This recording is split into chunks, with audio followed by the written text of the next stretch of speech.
Hello guys, this is for Libra. Welcome dito sa aking channel.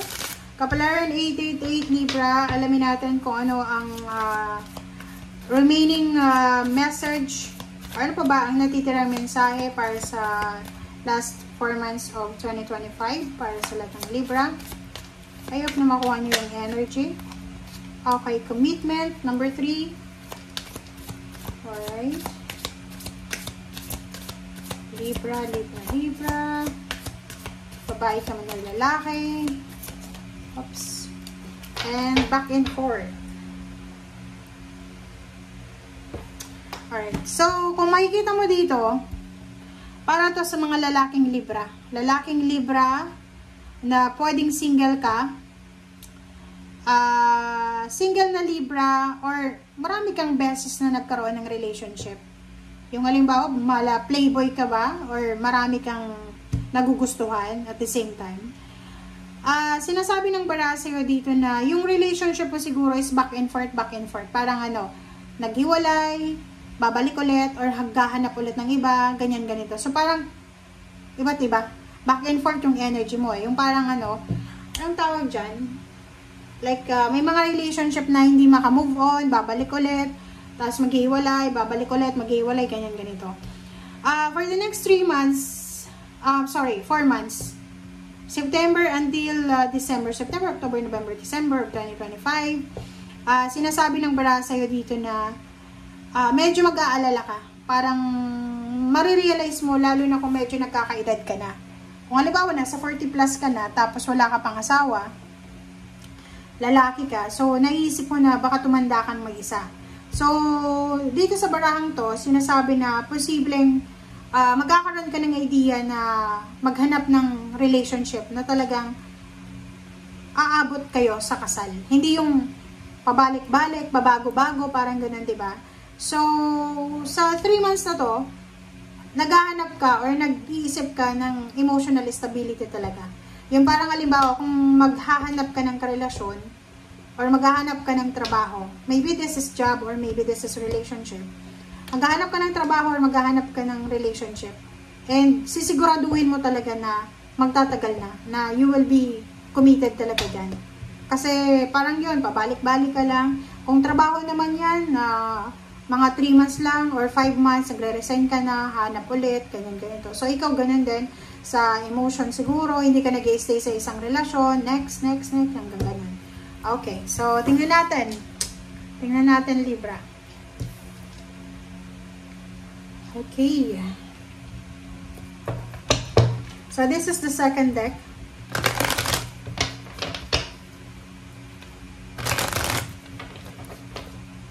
Para to sa lahat ng Libra.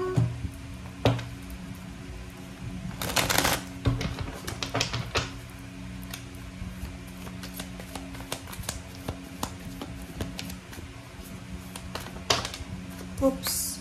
Okay. Oh, same sa Virgo. Wow. Babae or lalaking Libra. Nako. Guys, ready na ba kayo? Nakikita ko sa'yo dito na this is 6 and 2. So, 6, 7, 8. Ready ka na ba talaga? Kasi mayroon dito lalaki ka na Libra. September, October, November, December. Kung talagang ready ka na makipag-commit, mag-iingat ka ha. Kasi kung hindi ka pa ready na maging father, contraception. Kasi dito, posibleng makabuntis ka. Posibleng mabuntis ka kung babae ka. And because of the baby, because of the pregnancy, posibleng may kakasal. Okay, so comment down below if you resonated, Libra. Nako, kakaloka.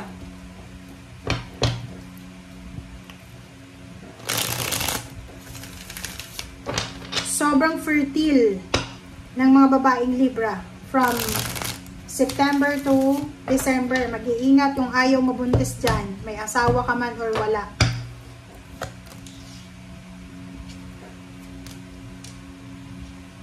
Pero kung ready ka na, committed ka na, so why not, diba?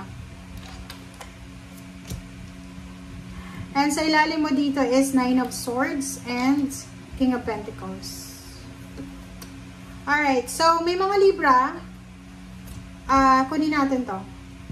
May mga Libra dito na medyo nag-aalala ka, siguro. Medyo nag-aalala ka para sa usaping pera. Nag-aalala ka about sa future mo, about sa money, future. And nandito yung the moon, sinasabi ng baraha sa'yo na huwag kang mag-alala. Kailangan mo daw na harapin kung ano man to na mga bagay-bagay or mga bagay na tungkol sa emosyon and then financial na bumabagabag sa'yo. Five of Swords and Two of Wands, the universe will give you several options or choices. So, pwedeng nasa crossroad ka or marami talaga yung options mo. Sinasabi ng baraha sa'yo, huwag kang matakot. Okay? Huwag kang matakot kasi ang nakikita ko sa'yo dito, natatakot ka para sa pera. It's either yun na nga, pwedeng unexpected pregnancy, unexpected na nakabuntis ka or nabuntis. And isa yun sa posibleng kinakatakutan mo is pera. May isa ditong Libra na posibleng siya ay nabuntis ng unexpected. And yung karelasyon niya or nakabuntis sa kanya, parang siyang playboy. Back and forth. Yung parang hindi niya alam kung ano yung gusto. And sinasabi ng baraha, it's either i-give up mo yung pregnancy mo or yung relationship mo, which is wrong daw. But the universe will the universe will give you the options to protect yourself, protect your relationship, or i-give up yung relationship. Kasi natatakot ka eh. Nakakaloka. Bakit nakacenter yan sa pregnancy and then sa ano?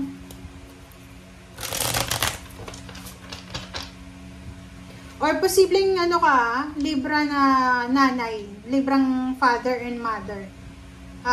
Maging aware tayo sa mga anak natin kasi posibleng ito yung anak mo or pwedeng kung sino man siya, apo.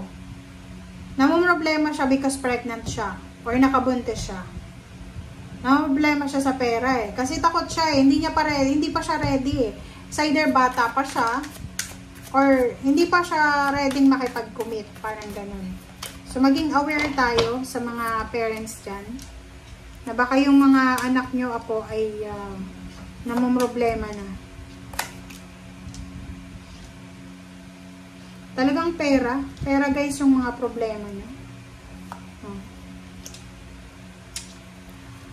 Sinasabi ng baraha sa'yo dito, Libra, sa mga Libra na iba, kailangan nyo daw magdesisyon kasi may gusto kayong negosyo na simulan or meron kayong prospect na business or trabaho or career or kano man siya na pwedeng pagkakitaan. Meron kang prospect eh. Tingnan mo. Pwedeng gusto mong makipag-collab, makipag-partner sa isang tao para kumita ng pera. But sinasabi ng King of Pentacles dito tsaka Page of Swords na bago tayo gumawa ng desisyon, yung halimbawa, bago ka magpakasal, bago ka makipag-collab, makipag-associate, or bago ka pumasok sa isang sitwasyon, mapatrabaho man yan, negosyo or love life, pag-isipan mo munang mabuti. You need to think it very, very carefully. Kasi yung Queen of Wands dito, isipin mo yung freedom mo. Kasi parang ang nakikita ko, may mga Libra dito nga, na sanay sila na mag-isa. Sanay sila na parang wala silang kasama sa araw-araw. So, etong Queen of Wands, napaka-importante to sa inyo eh. Kasi kung sanay kang mag-isa, kung parang feeling mo, palagi ka lang na free, may freedom ka. Kung ang pinag-uusapan natin dito is yung job na, yung trabaho na kailangan mong pumunta ng ibang bansa, lumipat ng bahay, lumipat ng lugar, baka yung job na to, or yung partnership na to, hindi to para sa'yo. Or maybe this is the relationship na baka ayaw mong ng commitment, ayaw mong makipag-commit, ayaw mong makipagrelasyon, gusto mo lang ng parang open relationship. Sinasabi ng baraha, maawa ka doon sa mga tao na posibleng magmamahal sa'yo, or yung mga taong posibleng papasok sa buhay mo kung hindi ka naman ready makipag-commit. Diba? So, money and career, ang isa sa rason kung bakit meron ditong Libra na ayaw nilang makipag-commit is because of money. They have fear. Natatakot sila na baka hindi nila kayang suportahan. Natatakot sila sa obligation, financial obligations. Okay? So, comment down below if you resonated. And if you're a parent or siblings ka, or mga lola-lolo kayo, maging aware tayo sa mga apo, sa anak natin. Baka namang problema na sila because of, yun nga, pregnancy, nakabuntis. It's because of money or kung ano pa man. Okay? Thank you guys. Bye!